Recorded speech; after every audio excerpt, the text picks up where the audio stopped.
Feeling like a failure in your private practice? You are not alone. Every clinician who has ever started their own business has felt this way. It's important to acknowledge your fear of failure and process your discouragement so you can continue moving forward into the plan and purpose that God has for you. Hey, Christian therapist, are you craving a counseling career that aligns with your faith and actually supports your well-being? Welcome to the Prosperous Christian Therapist Podcast. I'm Kimberly Van Hooser, Christian therapist, private practice owner, and business coach for mental health professionals like you. In this podcast, you'll get practical strategies and faith-led guidance to help you build a thriving private practice, one that serves your clients well and makes an impact for the kingdom of God. So what are you waiting for? Grab your notebook and join me for today's episode. Welcome back to the Prosperous Christian Therapist Podcast. I'm your host, Kimberly Van Hooser. Thank you for joining me for today's episode. If you've been listening for a while and enjoying the show, please do me a favor and leave me a written review on Apple Podcasts. This really helps boost the show's visibility and will help other clinicians like you find the show. In today's episode, I'll be addressing the fear of failure. And this has come just from many conversations I've been having recently with other clinicians who are in private practice, and they're just feeling super discouraged. They started off their private practice feeling so excited, a lot of them fresh out of graduate school, and just really ready to launch their own business, to do all the right steps with a vision of having a successful practice that is not only beneficial and enjoyable for them as the clinician, but most importantly, really bringing healing and change to the clients that they are hoping to impact. So usually whenever we get started with something, we're feeling so much motivation, we're feeling excitement, we're willing and ready to invest all that time and finances and energy into getting something started. But then what happens? When progress doesn't seem to be happening as quickly as we'd hoped, when sometimes we don't see any progress, then we start to lose our motivation. We start to feel discouraged. And then we question, did I make the right decision? Is this really worth it? Am I failing as a business owner? It's kind of similar to when people make New Year's resolutions. They start off the brand new year with these hopes and goals and dreams and visions for how they are going to really bring change to their life. And usually by the end of the month, they've kind of lost their drive. And so this oftentimes happens with anything that we start that is brand new. And the question is, how do we maintain that longevity, that long-term perspective that's really going to help you stay in it so you don't fail as a private practice owner? We live in a culture where things are very readily accessible. If we want something, we can go get it in a very short amount of time. So I think it's really hard when things are going to take longer than a week, a month, even a year to really feel like it's successful. And so we have to remember, as you're planting and growing your private practice, it's similar to planting an orchard. You don't plant and then the next night have a crazy amount of crops that are coming in. You don't see the harvest immediately. It takes some time. You have to continue to water and be diligent and trust when you don't see anything above the soil that the seeds are in fact being planted and growing, and that one day in the future you will see results. And usually what I'm seeing with other clinicians when they're having those thoughts of, oh no, I failed or I'm failing, it's when they have a slow caseload, when they have started off doing tons of networking and they're not seeing quite as much instant turnover as they were hoping for.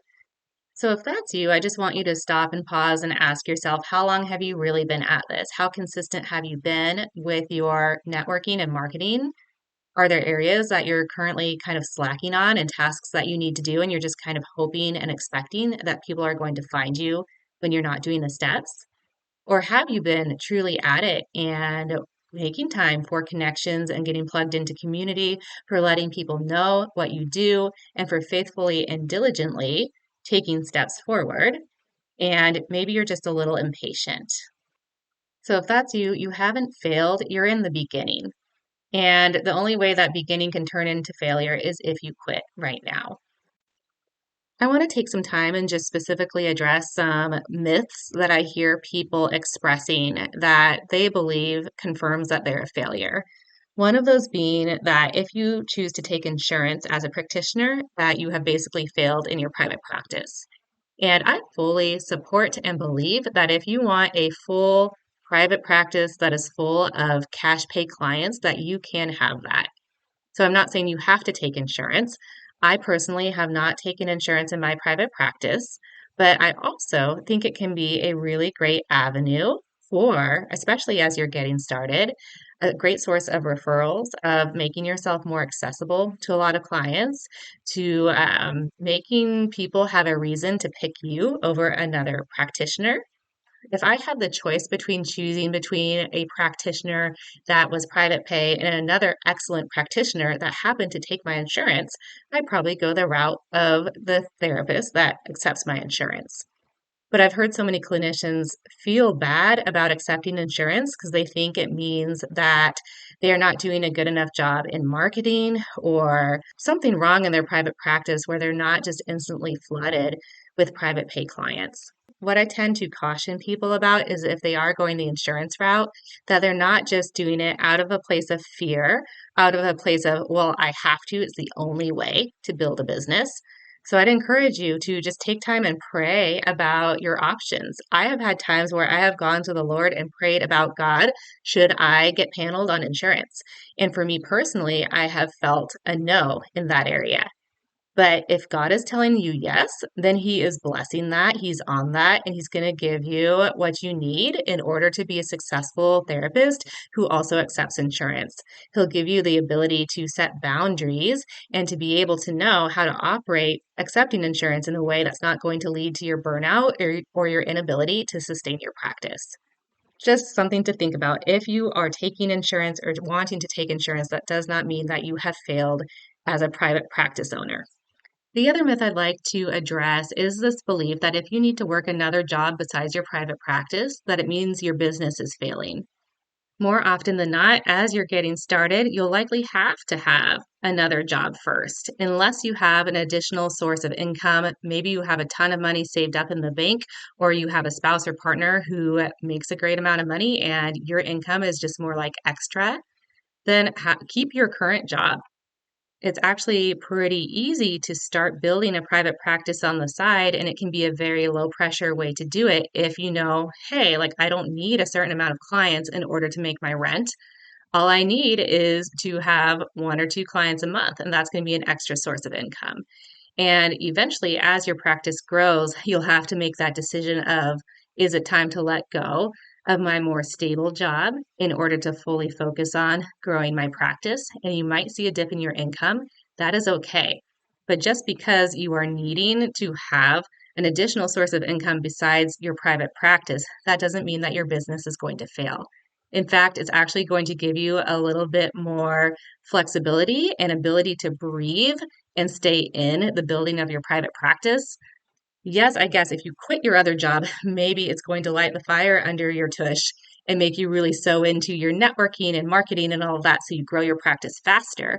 But if you have wisdom and discipline and are making the time, even if you're working at a different job, just continue to carve out the time and to be consistent in growing your practice. And that's not a bad thing. Your current job will give you the finances to hopefully invest in your private practice in a way that's going to make it grow. It actually took me a couple of years before I could use my private practice as my sole source of income. And even after I had been relying on it as a sole source of income, there have been times when I have taken on some more contract work or looked into other jobs just as a way to supplement my income when I've had slow times or maybe some increased expenses. So just keep that in mind. It is actually okay and can be quite beneficial to have another job while you're growing your private practice. And then you will know when it is time to let go of your other job and really just go solely into private practice. I also want my listeners to realize that just because other people might express doubt or disbelief that you can be successful as a private practice owner does not mean that you need to listen to that doubt and disbelief. Sometimes the Lord does use other people to speak wisdom into our lives, but the most important part is first going to the Lord, asking Him what He is telling you for your business, what has He put on your heart, and then allowing others to confirm what the Lord is already saying. So if you're getting something, if you're getting your information just from others around you and you're not confirming it with what the Lord is saying, that's going to get you into a difficult place. But if you're going back to the Lord and He's saying, hey, I have this private practice for you, and then other people are being like, no, you could never do that. That's way too hard. remember what God says versus what other people say. But way too often, people are listening to doubters and people who are questioning their ability to succeed. And they take that on and believe, okay, well, so and so said I can't do it. They're probably right. And then that actually leads to self sabotaging behaviors and choices where you're actually going to shut down your business or be less likely to succeed because you're starting to believe that you can't actually do it. So instead of saying it's going to be really hard, all these people are saying that I can't, look around and see that other people have done it. There are other successful private practices out there. So if they can do it, why can't you? And especially if you are partnered with a supernatural God. Remember that thoughts are not facts. So just because you have a thought of, I'm failing, this wasn't worth it, my business is not going to be successful, that is not necessarily true. And we need to choose, how do we respond to those thoughts when we have them? Do we choose to believe them, or do we choose to take those thoughts captive and make them a slave to Christ? And I always think it's so important to recognize the thoughts that we are having, bring them before the Lord, ask the Lord if He wants to shift or change our perspective, ask Him what His perspective is on these thoughts. Are these thoughts that we need to lean into and embrace, or are they actually thoughts that are going to bring about harm for us? Think about it. If God has put private practice on your heart, He has plans for it. He has plans for the types of people you're going to help and the types of people who need you to bring about healing in their lives. And if you actually get off track and agree with thoughts of failure that aren't actually from the Lord, not only are you doing a disservice to yourself, but you're shutting down the way that God wants to heal these other people in your life. And there is a balance where we need to recognize we are not everyone's savior. So if for some reason we drop the ball, we make a mistake, and we don't actually step forward into an opportunity to bring healing for people, that doesn't mean that it's the end of the world. They're never going to get their healing. But I think we need to also remember that God has given us a purpose, that we are powerful and effective people who carry influence. So we want to be going after those opportunities that God has given us when He's calling us into that, in order to be stepping into His calling for us, in order to be the most effective for what He has plans for us. And that's going to end up resulting in a significant blessing, not only for the world around us, but also for ourselves. If you're still sensing a lot of internal resistance to staying in private practice or to launching a private practice, I do want to encourage you, just take that time with the Lord and ask Him what it's all about and what His heart is for you. Because I would never want you to stay in private practice because you listened to a podcast and thought, well, I should, because Kimberly, who's this great Christian therapist, said that we just need to stay in it and to have faith. I want you to listen to the Lord. If He is telling you something, that is the most important thing to listen to. But I do want to caution you, if you are questioning shutting down your business, or you're just feeling really tired and feeling like giving up, make sure that that is not just coming from your own physical and emotional exhaustion. Make sure it's not coming from the enemy. We want to be listening to the right sources when we are making decisions. When I was in Los Angeles, I was planning to leave the city. And I remember sharing that with someone at my church. And she was coming from a very good place, but she shared with me, she's like, I just feel like the Lord is saying that you need to stay in it, that you need to persevere, and you can just push through a little bit longer. When what she didn't understand was, I'd been there in Los Angeles for almost 10 years, and I had been feeling this sense that it was time to move on. And so she might have been speaking what she thought the Lord was putting on her heart for me. I think it was more for herself at that time. But I had to be solid in knowing, well, I've spent time in prayer. I've spent time seeking the Lord's guidance and direction for me. And I'm sensing that He's leading me out of this.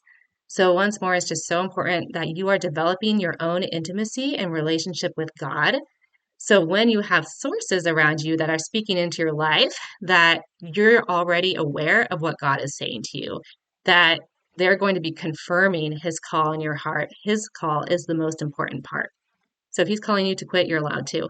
But otherwise, stay in it, stay encouraged, plug into supportive community with other like-minded mental health professionals who might be in private practice so you can share vulnerably the struggles, the fears, the failures, and what you're doing to stay consistent.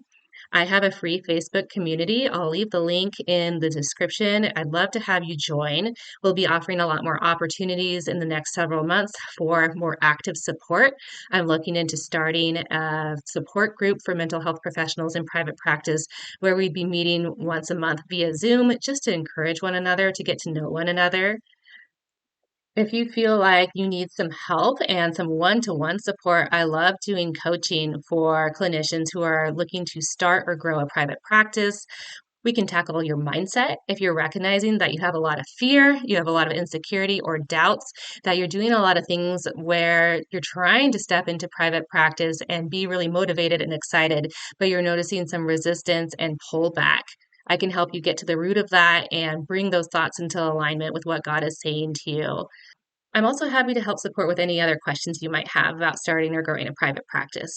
I am doing an August special for $97 for your intro coaching call, where we'll help assess the needs of your practice, find some clarity, and then specific steps to move forward. So if that's something you're interested in, please email me at kimberly@kimberlyvanhooser.com and put August special in the comments. That just needs to be claimed by the end of this month, and then you have 45 days to use that session with me. If you have any other questions, feel free to email me, to join Facebook group, and to reach out. I would love to assist you in any way that I can. Thank you for listening. If you found value in today's episode, would you leave a written review on Apple Podcasts? It helps other faith-led clinicians like you find the show. And don't forget to join my free Facebook community, Start and Grow Your Private Practice as a Christian Therapist, where you'll join other clinicians for encouragement, accountability, and free tips and support. See you there.